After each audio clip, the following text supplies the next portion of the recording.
राम राम, खमा गणी, जय माता जी की। मैं प्रेरणा राठौर आरजी एग्जाम के ऑनलाइन प्लेटफॉर्म पे मैं आगा स्वागत करती हूँ। अब देखो, हमारा जो टॉपिक चल रहा था धातु है धातु, उसके अंदर हम धातु पढ़ रहे थे। धातु के अंदर देखो हम लोगों ने पढ़ा था संक्षारण। संक्षारण में क्या होता है कि जो धातु है वो क्या करती है, वायुमंडल के अंदर उपस्थित ऑक्सीजन और जलवाष्प के साथ में अभिक्रिया करके उसका थोड़ा सा क्षय होने लग जाता है। तो हम उससे बचाने के लिए कुछ काम करते हैं। जैसे कि मैंने एक बताया था आपको, यशद लेपन। यशद लेपन में हम लोग क्या करते हैं, उसके ऊपर जो धातु होती है उसको जंग से बचाने के लिए हम लोग क्या करते हैं, उसके ऊपर जिंक की या फिर जस्ते की परत चढ़ाते हैं, जिसको हम लोग क्या करते हैं, जस्तीकरण या फिर क्या बोलते हैं हम लोग, यशद लेपन कहते हैं। उसी प्रकार से एक और तरीका होता है अमलगम, जिसके अंदर हम क्या करते हैं, उस धातु के अंदर हम क्या मिलाते हैं, पारा मिला देते हैं, जिससे क्या होता है वो एक मिश्र धातु बन जाती है और उसका जो वायुमंडल से अभिक्रिया करके उसका क्षरण नहीं होता, उसका संक्षारण नहीं होता। उसी प्रकार से एक और क्या होता है, एनोडीकरण। एनोडीकरण के अंदर हम क्या करते हैं, जो एल्यूमिनियम होता है उसकी अभिक्रिया हम लोग ऑक्सीजन के साथ में करवाते हैं, जिससे एल्यूमिनियम की अभिक्रिया ऑक्सीजन से होने के बाद में क्या बनेगा, Al2O3 एल्यूमिनियम ऑक्साइड बनेगा। तो ये जो एल्यूमिनियम ऑक्साइड होती है वो एल्यूमिनियम के ऊपर इसकी परत जम जाती है, जिसकी वजह से ये वायु के संपर्क में नहीं आ पाती। तो वायु के संपर्क में नहीं आती तो उसका संक्षारण भी नहीं होता और ये संक्षारण होने से बच जाती है। तो ये जो तरीका होता है जिसके अंदर हम एल्यूमिनियम की अभिक्रिया ऑक्सीजन के साथ करवाते हैं और फिर उसके बाद में क्या बनता है, एल्यूमिनियम ऑक्साइड बनता है। इस तरह की ये जो तरीका होता है, इस प्रक्रिया को हम लोग क्या कहते हैं, एनोडीकरण कहते हैं। फिर क्या है, मिश्र धातु। मिश्र धातु के अंदर क्या होता है, धातु को संक्षारण से बचाने के लिए हम लोग क्या करते हैं, दो या दो से अधिक धातुओं को एक निश्चित अनुपात के अंदर मिला के हम लोग किसका निर्माण करते हैं, मिश्र धातु का निर्माण करते हैं। दो या दो से अधिक धातुओं का मिश्रण होता है और इसके अंदर जो अनुपात होता है वो कैसा होता है, निश्चित अनुपात होता है। जैसे कुछ एग्जाम्पल देखते हैं। इसके अंदर क्या होता है, मिश्र धातुओं में जो धातुओं के जो गुण होते हैं वो क्या हो जाते हैं, धातुओं के जो गुण, जो धातुएं हम लोगों ने इसके अंदर मिलाई है उनके गुण पूरी तरह से चेंज हो जाते हैं। फिर है उनका संक्षारण भी नहीं होता मिश्र धातु बनने की वजह से। जैसे एग्जाम्पल देखें हम लोग, स्टेनलेस स्टील। स्टील जो होती है वो किस किस से मिलकर बनी हुई होती है, लोहा, निकल और क्रोमियम से मिलकर बनी हुई होती है। फिर है पक्का लोहा। पक्का लोहा किससे मिलकर बना होता है, लोहा और कार्बन से मिलकर बना होता है। फिर है पीतल। पीतल किससे मिलकर बना होता है, तांबा और जिंक से, जिसकी शॉर्ट ट्रिक क्या होती है, पीताजी। पी से पीतल, ता से तांबा और जी से जिंक। फिर है कांसा। कांसा वो किस किस से मिलकर बना होता है, तांबा और टिन से मिलकर बना हुआ होता है और इसकी जो ट्रिक है वो क्या है, कांता टिन। कांसा, ता से तांबा और टिन से टिन हो गया। फिर है सोल्डर। सोल्डर है वो किससे मिलके बना होता है, सीसा और टिन से मिलके बना हुआ होता है। इसका देखो, फिर उसके बाद में नेक्स्ट क्या है, फ्यूज। फ्यूज जो तार होता है, जैसे कि आपको पता है फ्यूज तार क्या कैसे होता है, फ्यूज जो होता है वो किसका बना हुआ होता है, सीसा और टिन। अब देखो ये दोनों सीसा और टिन से मिलके भी बने हुए होते हैं, लेकिन इसके अंदर क्या होता है कि जो प्रतिशत मात्रा है वो फ्यूज के अंदर अलग होती है। इसके अंदर टिन की मात्रा कितनी होती है, 67%, और जो सीसा होता है उसकी परसेंटेज कितना होता है, 33% होता है। तो देखो अब इन दोनों की याद करने की ट्रिक क्या हो गया, 100 सीटी फ्यूज। अब देखो 100 का मतलब क्या हो गया, सोल्डर, सीटी का मतलब सीसा और टिन है, और उसी प्रकार से जो सीटी है, सीसा और टिन है, वो और किसके अंदर, फ्यूज के अंदर भी यही है, लेकिन बस उसका परसेंटेज क्या है, थोड़ा सा अलग है। फिर नेक्स्ट है कांसा।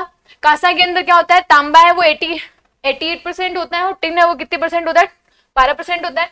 फिर घंटा, बेल धातु, इसके अंदर भी क्या होता है, तांबा और टिन ही होता है, लेकिन इसके अंदर परसेंटेज मात्रा कितनी होती है, तांबा की इसके अंदर 90% होता है और टिन है वो कितना होता है, इसमें 10% होता है। ये दोनों देखो, दोनों किससे मिलकर बनी होती है, तांबा और टिन से मिलकर बनी हुई होती है, लेकिन इनके अंदर परसेंटेज जो मात्रा है वो दोनों के अंदर अलग अलग है। फिर है जर्मन सिल्वर। जर्मन सिल्वर के अंदर क्या होता है, तांबा, जस्ता और निकल। अब देखो जर्मन है वो ताजा निकी है, ये क्या हो गया, इसकी ट्रिक है।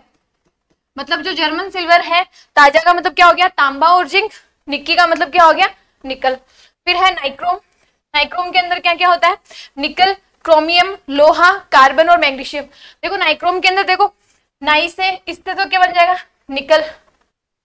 निकल के अंदर क्या होता है, Na होता है, तो ये क्या हो गया, नाई हो गया। क्रोम से क्या निकल गया, यहाँ पे क्रोमियम निकल गया। और ये जो आगे जो तीन है, लोहा, कार्बन और मैग्नीशियम, ये याद कर लो। अब देखो ये लास्ट में जो मैं आ गया, इससे क्या बना लेंगे हम लोग, मैग्नीशियम बना लेंगे।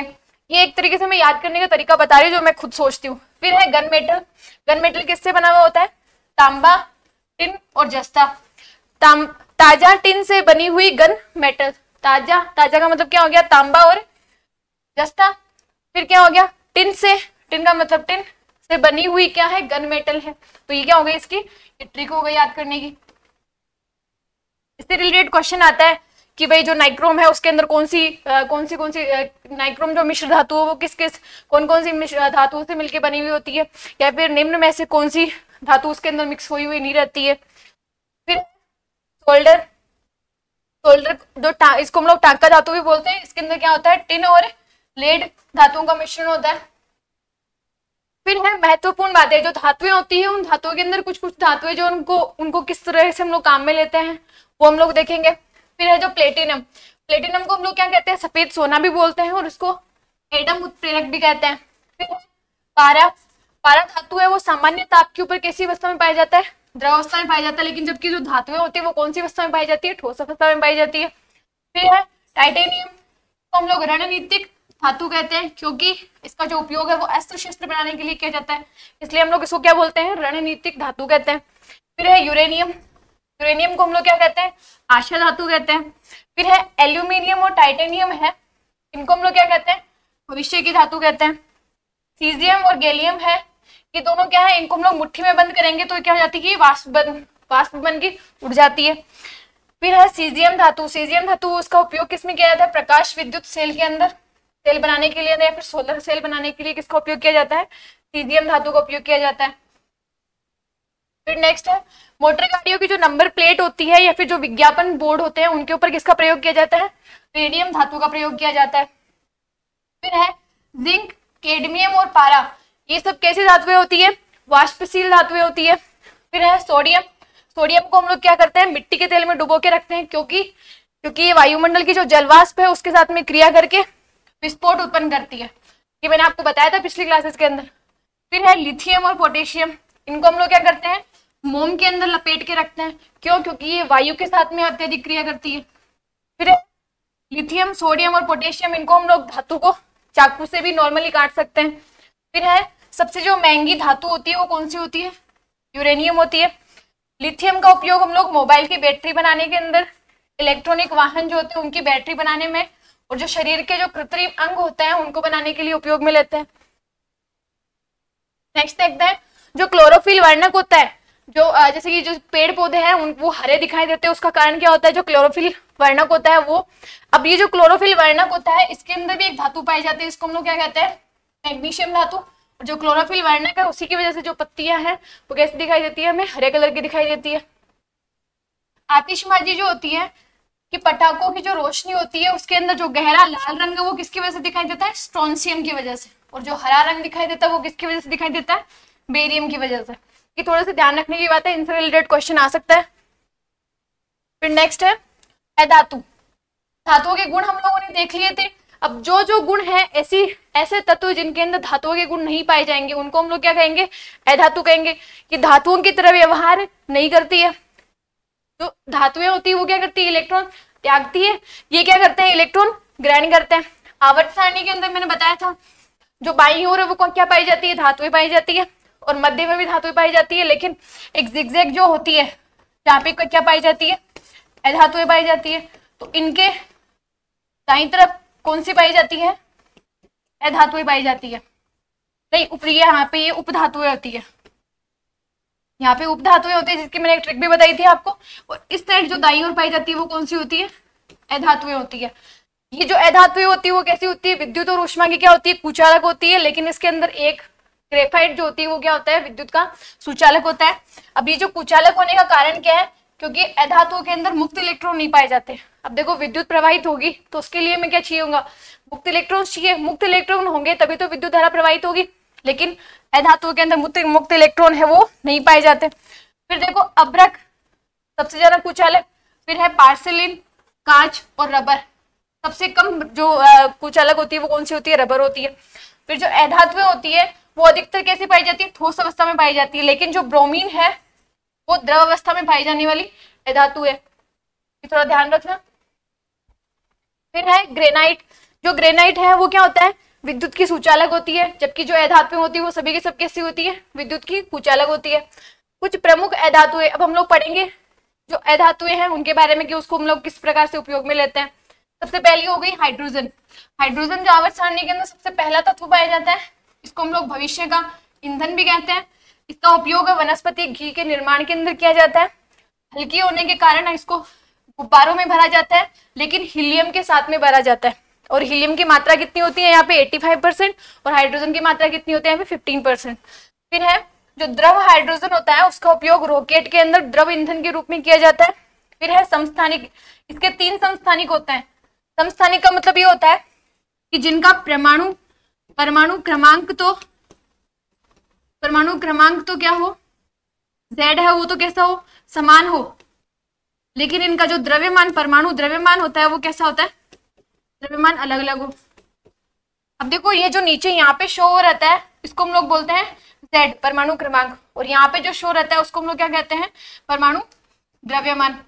अब देखो सबके यहाँ पे एक और आगे जो ट्राइटियम होता है उसमें भी एक ही होता है। इसका मतलब क्या हो गया, इनका जो स्थान है, जो परमाणु क्रमांक की मात्रा है, परमाणु क्रमांक की जो संख्या है वो सब में सेम है, लेकिन जो इनके परमाणु द्रव्यमान होता है वो अलग अलग होता है।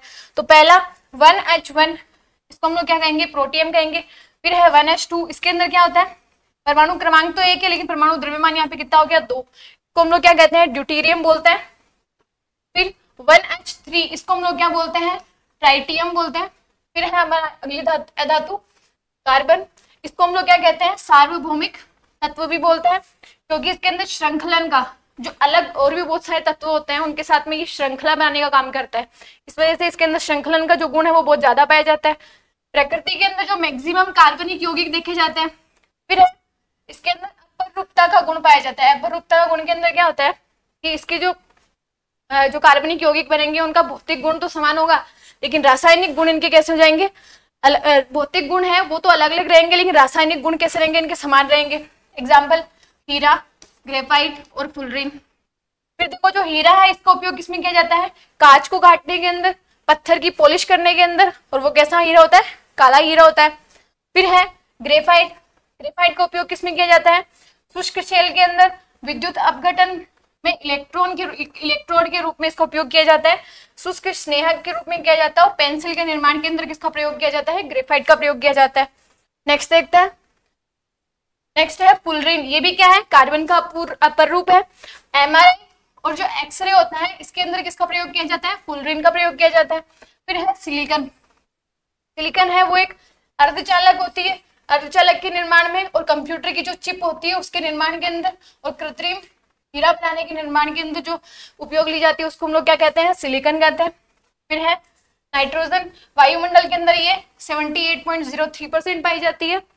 इसका उपयोग हम लोग कैसे लेते हैं, उर्वरक निर्माण में। और अम्लराज, अम्लराज का मतलब क्या होता है, HNO3 और HCl इसके अंदर किस अनुपात में मिले हुए होते हैं, 1:3 के अंदर।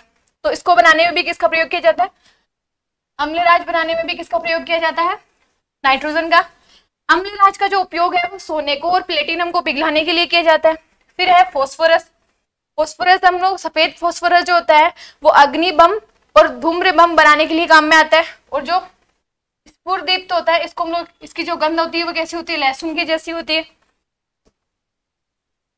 लाल फॉस्फोरस होता है उसका उपयोग हम लोग किसके अंदर करते हैं, दिया सलाई के अंदर, जो माचिस होती है उसके अंदर करते हैं। फिर है O2, ये स्वयं तो नहीं जलता लेकिन अन्य तत्वों को जलाने के लिए किसका उपयोग किया जाता है, ऑक्सीजन का किया जाता है। इसको हम लोग पोषक गैस भी कहते हैं। कृत्रिम श्वसन जो होती है उसके अंदर ऑक्सीजन और हीलियम का मिश्रण होता है वो। फिर है ओजोन, ओजोन है वो किसका अपर रूप होता है, ऑक्सीजन का अपर रूप होता है। इसका उपयोग जल का शुद्धिकरण करने के अंदर, कृत्रिम रेशम बनाने के अंदर और पराबैंगनी किरणों के अवशोषण के अंदर इसका उपयोग किया जाता है। फिर है सल्फर, या फिर इसको हम लोग क्या बोलते हैं, गंधक भी बोलते हैं। चर्म रोग के अंदर औषधि बनाने के अंदर इसका काम में लेते हैं।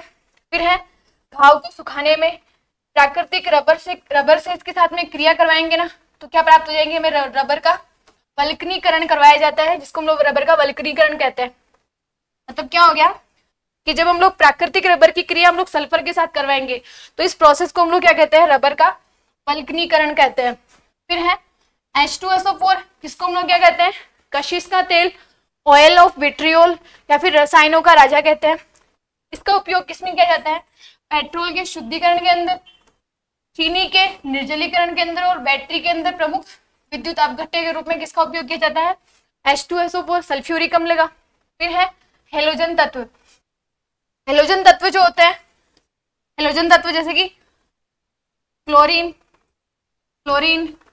ब्रोमीन, आयोडीन, इन सबको हम लोग क्या कहते हैं, हेलोजन तत्व बोलते हैं। और ये सबके सब कैसी होती है, ये सबके सब अधातु होती है। अब इनका उपयोग देख लेते हैं।